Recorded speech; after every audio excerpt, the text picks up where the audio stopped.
আমাদের সঙ্গে এই মুহূর্তে টেলিফোন লাইনে রয়েছেন তৃণমূল কংগ্রেস মুখপাত্র অরূপ চক্রবর্তী। অরূপদা, ইতিমধ্যেই দিলীপ ঘোষ হুমকি একেবারে সরাসরি জায়গার নাম করে বলেছেন শশী পাজার ঘটনার পরেও। কি বলবেন?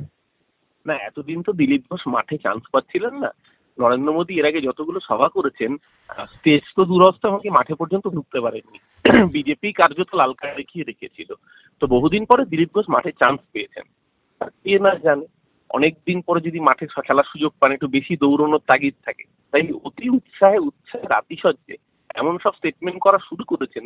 দিলীপ ঘোষ, বাংলার মানুষ ভোলেনি শীতলকুচিতে গুলি চালানোর পর দিলীপ ঘোষের স্টেটমেন্ট। বাংলার মানুষ ভোলেনি মমতা বন্দ্যোপাধ্যায়ের সম্পর্কে যে কুৎসিত মন্তব্য করেছিলেন, তার খেসারত বিজেপিকে দিতে হয়েছিল। এবং বিজেপি আপকি বার 200 পার স্লোগান দিয়ে পগার পার হয়ে যেতে হয়েছিল। মমতা দিকে বাংলার মানুষ 200 পার করেছিল।